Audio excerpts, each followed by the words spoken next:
Hello, my name is Margaret Adele, and welcome to another indie book review.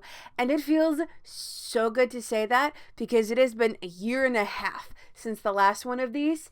I'm not going to go through the whole thing again. I made a gigantic video getting caught up on literally all of the review books that I've just been writing posts for to get them all video reviews. But we're back. We are back to single video, single book reviews.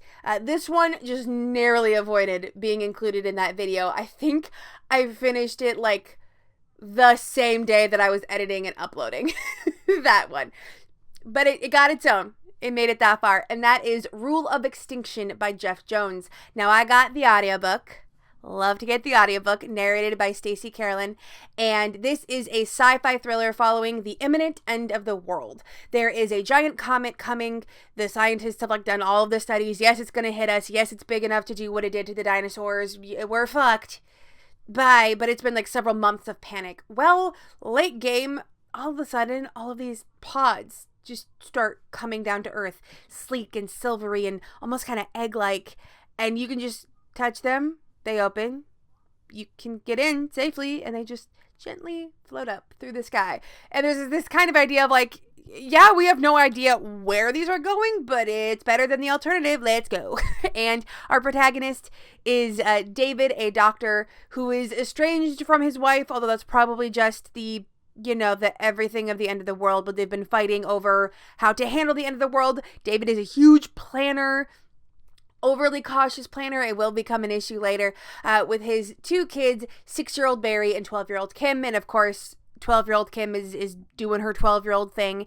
And they do manage to find a pod without his wife. And they don't know where she is. She was trying to get back to them, but, end of the world nonsense. And I'm willing to bet that at some point in this trilogy, we are either going to find out what happened to her, get evidence, or she's going to make a comeback. I'm pretty sure more of the former, but I don't want to be hard and fast about it because I don't want to accidentally spoil things in the future, because this is a trilogy.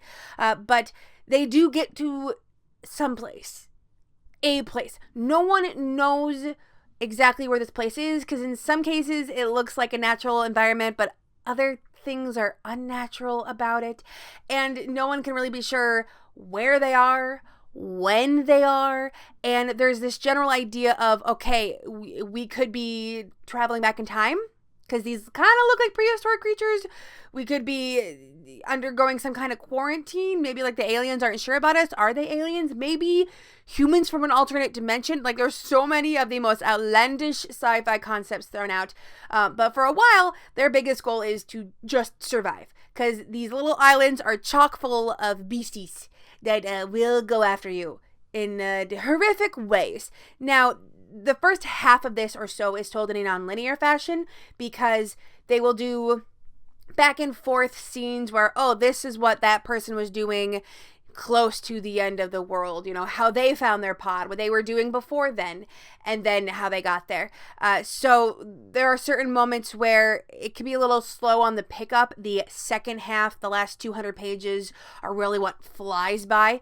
But I liked that because, one, I like that this author did scientifically accurate dinosaurs with feathers. Thank you. I see you, you nerd. But also, I liked that the author was willing to go hard enough to kill named characters. Okay, I do still think that some characters have plot armor, to be fair. I don't think this is like a Game of Thrones situation where literally anyone is fair game.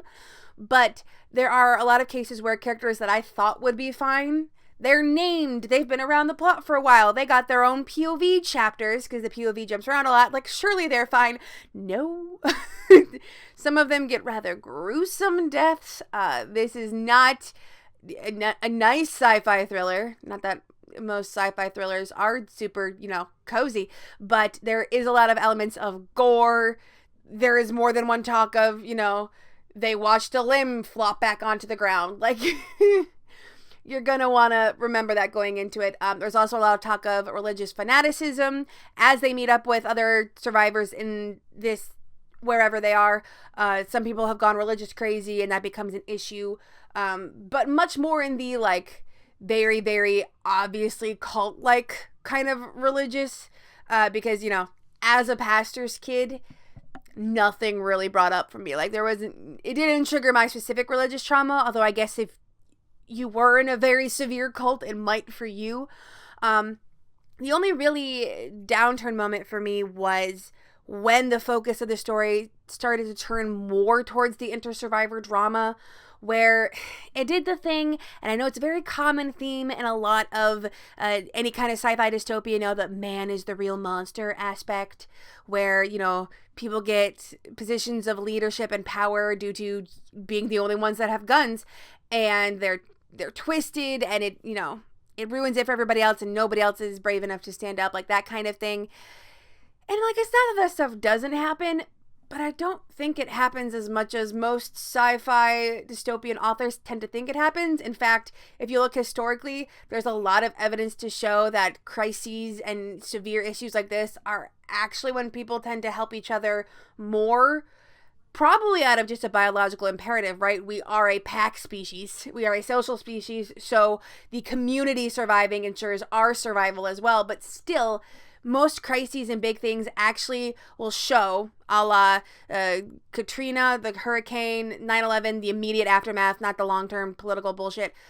People will actually help each other more and be more likely to show that kind of kindness and compassion, probably, again, just out of that biological imperative. But tangent over, I get why it was in there, but like, when we were focusing more on the drama and the religious fanaticism and the, bad people in power, it wasn't nearly as much fun for me. I loved the mystery aspect the most. Like, where the fuck are they? And what are those weird kind of wispy cloud things they're sometimes seeing in the sky? Like, those are interesting. What is that? The ending hints. Actually, it wasn't really a hint. It was a full-out reveal of where they are. And one specific reference popped into my head, but I can't tell you what it is, because if I do, you'll immediately know what the twist is. Well, if you know the reference. So I really enjoyed what that twist specifically was. I will be continuing with this series, with this trilogy. It was a 4-star. Not that I'm really holding much to stars anymore. I don't even know if I'm really going to be talking about them in these videos, but they are relevant into whether or not I continue a series. Because I only continue a series if it is a minimum of a 4 or 5-star. Not because I don't think 3 stars are worth it. I just have way too many series I'm working on, and I gotta be picky about which ones I'm continuing with. And fun fact, because I already uploaded the written version of this, will be linked down below. Any of these videos, if you see a video on this channel for a specific single book, it will be also in the blog if you are more of a reader than a watcher. But I already uploaded that, and so the author has already sent me the next one, which I think is supposed to come out this month. I don't know if I'm going to jump right on it because I'm still a little bit behind.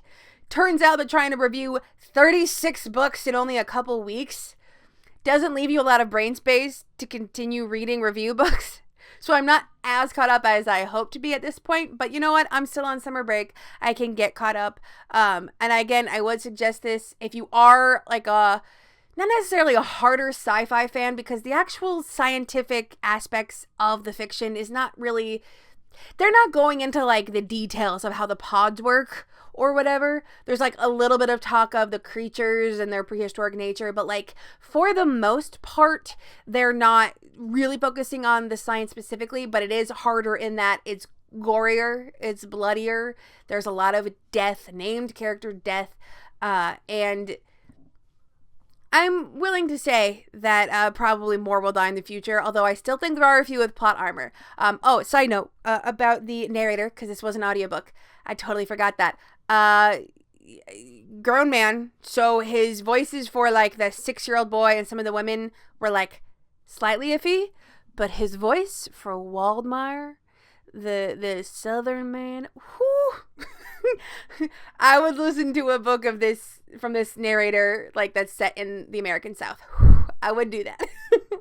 That voice was my favorite. I'm honestly upset that we didn't get more of that voice. But regardless, definitely a good audiobook if you're there for it. You will be pissed off by some characters. You will be annoyed by them, if not outright mad. And there will be blood and guts. But if you're on board with all of that, this is probably a great pick for you. Just be wary of the dinosaurs with feathers. And with nothing else to say, I hope you have a wonderful day and a marvelous tomorrow.